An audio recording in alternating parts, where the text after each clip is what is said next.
ناظرین کرام، اللہ تعالیٰ کے آخری رسول حضرت محمد صلی اللہ علیہ وآلہ وسلم کو تبلیغ اسلام کی پاداش میں مشکلات، مصائب، تکالیف اور آزمائشوں، اذیتوں اور امتحانات سے دوچار ہونا پڑا۔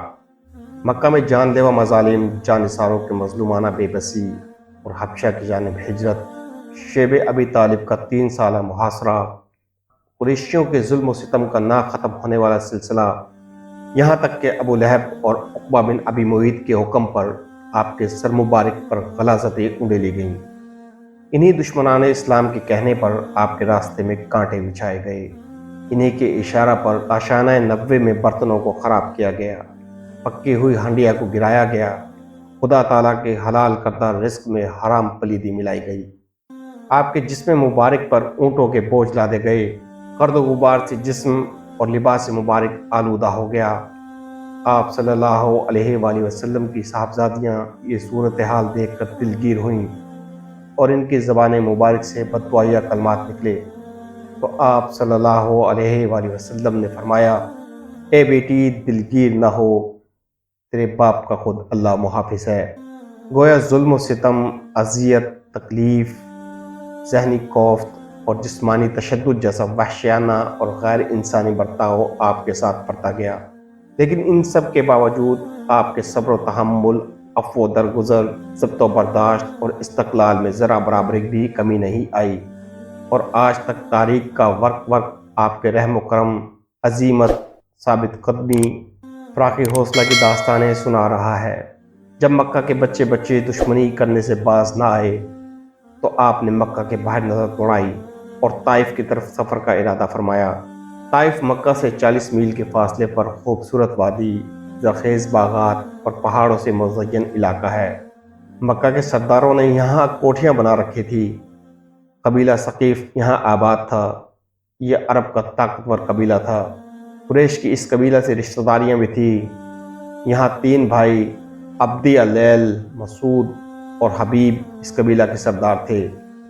بعثت نبوی کا 10واں سال شوال المکرم کا مہینہ تھا۔ آپ صلی اللہ علیہ وآلہ وسلم فریضہ تبلیغ کے لیے یہاں پہنچے۔ آپ صلی اللہ علیہ وآلہ وسلم کے سامنے حضرت زید بن حارثہ رضی اللہ عنہ تھے۔ 10 دن یہاں قیام فرمایا، عوام و خواص کے سامنے دین اسلام پیش کیا۔ معززین علاقہ کے مکانوں پر تشریف لے گئے اور انہیں دعوت اسلام قبول کرنے کو کہا، لیکن سب نے بے رخی کا مظاہرہ کیا، اور آخرکار نبی کریم صلی اللہ علیہ وآلہ وسلم یہاں کے سرداروں عبدی اللیل، مسعود اور حبیب کے پاس تشریف لے گئے اور ان کے سامنے اپنے آنے کا مقصد بیان کیا۔ لیکن ان بدقسمتوں کی بدنصیبی دیکھیے، انہوں نے آپ صلی اللہ علیہ وآلہ وسلم کی دعوت کو نہ صرف ٹھکرا دیا بلکہ نہایت گستاخانہ رویہ اپناتے ہوئے آپ کا مذاق اڑایا۔ ایک نے طنز کا نشتر چبوتے ہوئے کہا، اگر اللہ تعالیٰ نے تجھے رسول بنا کر بھیجا ہے تو وہ خانہ کعبہ کی عزت پامال کر رہا ہے۔ دوسرے نے پھپتی کستے ہوئے کہا، اللہ کو تیرے علاوہ اور کوئی نہیں ملا جسے وہ رسول بنا کر بھیجتا۔ تیسرے نے آواز کستے ہوئے کہا، اللہ کی قسم، میں تیرے ساتھ بات نہیں کرتا۔ اگر تو واقعی اللہ کا رسول ہے جیسا کہ تیرا دعویٰ ہے تو رسول کی یہ شان نہیں کہ اس کے ساتھ بحث کی جائے، اور اگر تو خدا پر جھوٹ بول رہا ہے تو میری یہ شان نہیں کہ تجھ جیسے جھوٹے سے بات کروں۔ اس کے بعد ان بدنصیبوں نے طائف کے اوباشوں، آوارہ گردوں کو آپ کے پیچھے لگا دیا۔ کوئی تالی بجاتا، کوئی سیٹی بجاتا، کوئی جملے کستا، کوئی ہلڑ بازی کرتا، کوئی شور مچاتا۔ یہ لوگ آپ کو طائف کی گلیوں میں لے آئے۔ یہاں دونوں طرف لوگ صف بنائے پتھر ہاتھوں میں لیے کھڑے تھے۔ جب آپ کا گزر وہاں سے ہوا تو انہوں نے آپ صلی اللہ علیہ وآلہ وسلم کو پتھر مارنا شروع کر دیے۔ سر مبارک سے لے کر پاؤں مبارک بلکہ نالین مبارک تک آپ لہو لہان ہو گئے۔ پنڈلیوں اور گھٹنوں پر گہرے زخم آئے۔ بدن مبارک سے خون مبارک بہتا ہوا قدموں تک پہنچا۔ قدموں سے رستا ہوا نالین مبارک تک پہنچ گیا۔ نالین اور قدمین آپس میں خون کی وجہ سے چمٹ گئے۔ حضرت زید بن حارثہ رضی اللہ عنہ آپ کو بچانے کے لیے کبھی آگے آتے، کبھی دائیں اور کبھی بائیں۔ وہ بھی لہو لہان ہو گئے۔ پتھروں کی برستی بارش میں کبھی آپ بیٹھ جاتے تو طائف والے آپ کے بغلوں میں ہاتھ ڈال کر آپ کو دوبارہ کھڑا کر دیتے۔